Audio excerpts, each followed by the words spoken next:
Amazon Fire devices really blend together, and even we get confused sometimes. This is, however, the 2019 version, the 9th generation, aka the most recent one. It's 10.1 inch 1080p full HD display, 32 or 64 gigs internal. It's 30% faster now because it's got a 2 GHz octa-core processor. It's got dual band Wi-Fi, USB-C, which is really important because no other previous device has ever had USB-C. It has 720p on the rear-facing camera, which is strange because even the older HDX from 2013 was able to film in 1080p, so something that was 7 years older actually has better video taking capabilities, so just something we'd like to add in there. This one is currently available from Amazon. It is $199 Canadian, so it's going to be cheaper for you American guys out there, but this is the device. It has a landscape orientation when it comes to the speakers down here, but the camera and the light sensor is the portrait orientation because it's on the left, or the top, I suppose you could say. First thing you're going to hear from everyone about this device in terms of feedback and reception is that it is very restrictive, and that's entirely true. It is very restrictive because there's no Google Play and everything has to go through the Amazon store. For example, if I go games and apps and I click see more, it's going to go to the Amazon store. This is not Google Play, which means I can't download anything from my Android devices if I have Google Play on it. This is the Amazon store. It's a separate application market. So for example, Amazon store, Google Play, Apple apps. So it's like the app store. They're all different. So you are going to be restricted by what is on here, and it won't be synchronized with any of your Google Play stuff. So if I download something on my phone, it won't just show up here. But the good point is that if you have books and you have books on your Amazon Kindle or your phone or your PC, it will show up on here. So it's its own ecosystem, and that's why you would buy this, is because you're loyal to Amazon and you have all your books and content and manga and PDFs and everything downloaded already on Amazon. It just shows up on here. Manga looks beautiful on this device. The colors are very accurate. That's something that's always been really good about Amazon HD devices. The color is always very accurate. It has an accurate color display. You do have that page curl because, you know, it is going to be different than an e-reader because this is full LCD LED. You do get the screen constantly refreshing. So the Manga experience is quite nice. You can tap on the screen, you can double tap to do a quick zoom, or you can zoom in like that.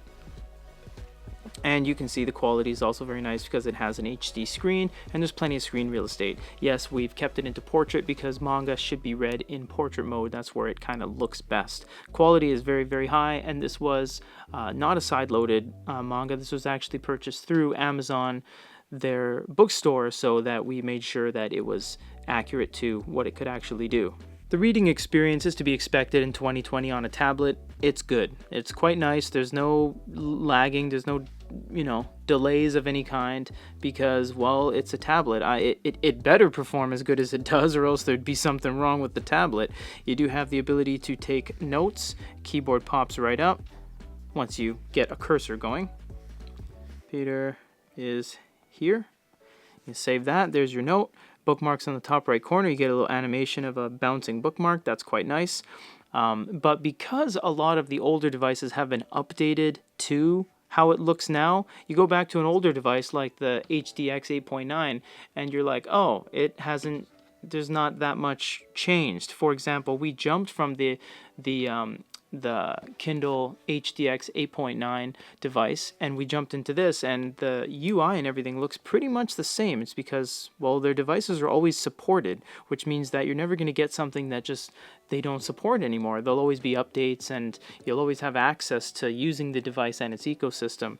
The reading experience is quite nice. You have everything on here like text size, fonts, margins, line spacing, etc. So it is to be expected that reading is going to be very comfortable. Maybe not on your eyes, but the experience is quite comfortable.